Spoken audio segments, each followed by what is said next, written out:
Hi guys, welcome to my channel. In this video, I will be covering subprocess module and multiprocessing module in Python. Guys, I have uploaded complete Python programming subject tutorials. I will provide link in description, you can watch from there. If you are watching this video for the first time, don't forget to like, share and subscribe to my channel. Let's get started. At first, I will explain what is subprocess module. This subprocess module in Python is a built-in module, that is nothing but this module is already present in Python. There is no need of separately installing it. Just by using import keyword, you can import this module and you can use. And this module allows you to span new processes. That is nothing but we can execute new processes by using this module, and we can connect to their input output error pipes, and as well as we can return their code.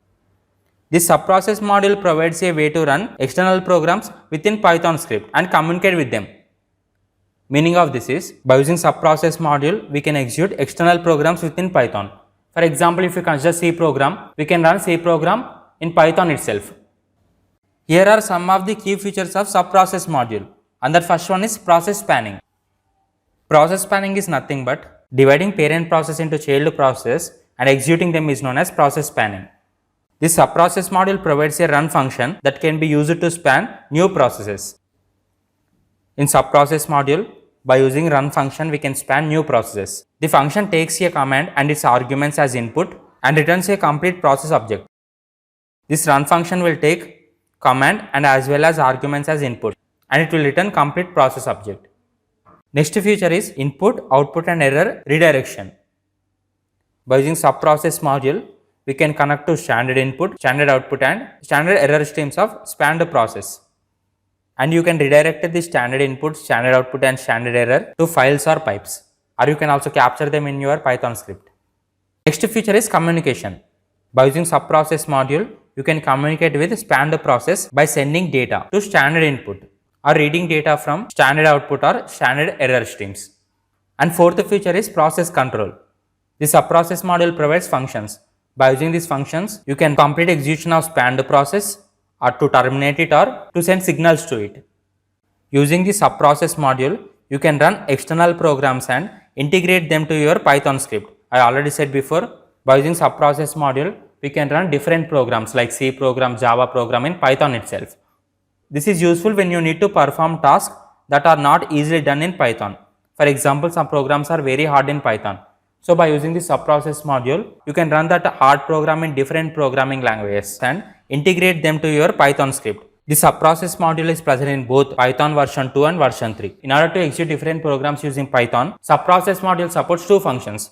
One function is check call function and next function is check output function. This is syntax. At first you need to write module name, that is subprocess.checkCall, where this check underscore call is function. Now inside this function you can pass arguments, standard inputs, outputs and standard errors. And at last you need to write here shell equal to true or false. So first parameter is arguments. Whatever the commands that we want to execute, we call them as arguments. And we can execute several number of commands. And we need to separate each command with semicolon. And next one is standard input. We can pass standard input values by using os.pipe method. And next one is standard output. We can get output values by using standard output stream. And next one is standard error. You can obtain error values by using standard error stream. And last one is shell. Shell is nothing but whether we are executing this program in Python shell or not. For example, if you are executing this program in Python shell, then give here true. Else you can give here false. Check call function contains total 5 parameters. They are arguments, standard input, standard output, standard error and shell. By default, if there are no values, then just you can give here none. Guys, this is simple C program. Now we will execute the C program in Python shell by using subprocess module. This is C program. At first you need to write hash include stdio.h. Next I return int main. Inside int main I am printing one statement. So at first I return printf and inside printf I return hello, my name is Nagendra comma. This is C program where this is string, so take quotations and at last use semicolon. Here I am using int main, so definitely write here return 0. This is simple C program. Now open Python shell. Now inside Python, in order to execute this code, you need to import two modules. One is subprocess module and next one is OS module. So I return here import subprocess and next I return here import OS. Next I am taking one function. You can take any name to your function. So at first I return def and I am giving function name as execute. Take brackets and give colon. And next take one variable. You can take any variable. I am taking variable name as s. S equal to subprocess.checkCall. Here I am using check call function. Now I want to execute the C program. The C program name is file.c, and in Python, in order to execute C program, you need to write gcc file.c -o out1. Write all this in quotations. This code is nothing but we are executing this file.c, comma, shell equal to true. Shell equal to true is nothing but we are executing this program in Python shell. So I given here shell equal to true. And next I written here if underscore underscore file underscore underscore equal to main and give colon. This is if condition. File equal to main is nothing but it will check whether we are executing this program in Python shell or not. Only if we execute this code in Python shell, we will get output. I want to execute this code. This code is present in function execute. And in order to execute this code, you need to give here function name. My function name is execute. So just write here execute. Whenever you run this code, you will get output. It will execute file.c. File.c contains hello, my name is Nagendra Sai, comma, this is C program. So I will get output hello, my name is Nagendra Sai, comma, this is C program.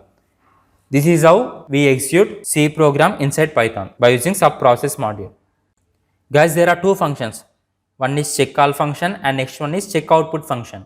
Whatever the parameters that this check call function contains, check output function also contains same parameters. Although subprocess module does not depend on operating system, it will work only on Linux. So we must execute subprocess module only in Linux.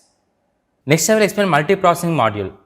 The multiprocessing module in Python is a built-in module. That is nothing but this module is already present in Python. Just by using import keyword, you can import this module and you can use. This module provides a way to write parallel and concurrent code in Python. By using this multiprocessing module, you can execute code both parallelly and as well as concurrently. For example, there are two functions. One function name is fun and next function name is fun2. You can execute this code parallelly, that is nothing but you can execute these two functions at a time.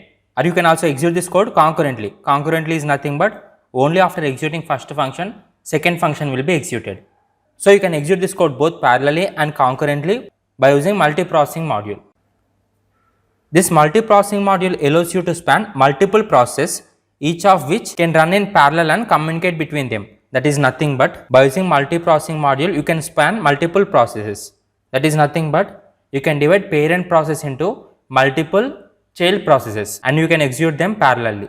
For example, there are two parent processes. One is P1 and next one is P2. Now you can divide this parent process into multiple child processes. I can divide this big process into multiple child processes like P11, P12, P13 and so on. And similarly, I can divide this parent process P2 into multiple child processes like P21, P22 and so on. And we can execute all this parallelly. That is nothing but we can execute all this process at a time. And these processes can communicate between each other. The multiprocessing module offers a similar interface to the threading module. But instead of creating threads, it creates processes. This multiprocessing module is same as threading module, but difference is that threading module will create threads, but whereas multiprocessing module will create processes. Each process has its own memory space. Each process contains its own memory, which means that it cannot access the memory of other process directly. For example, these are different processes. Now each process contains separate memory and this process can access only its memory. It cannot access other process memory. These are some of the features of multiprocessing module. First one is process spanning. I already said what is process spanning. This multiprocessing module provides process class. By using this process class, we can span new processes. Spanning new processes is nothing but we are dividing parent process into child process and then we are executing all these child processes at a time. Each process can run independently of the others. One process will not depend on other processes.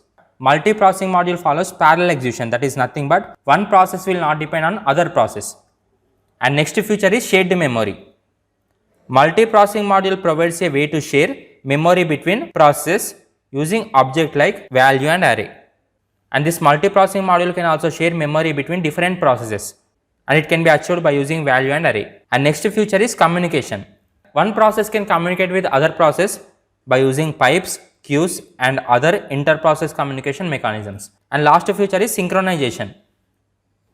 This module provides locks, semaphores and other synchronization mechanisms in order to access shared resource. Whenever process P1 and P2 access this resource at a time, then there is chance for damage of resource. So in order to overcome this problem, we need synchronization. This multiprocessing module will take advantage of multi-core CPUs so that it will execute Python code very fast.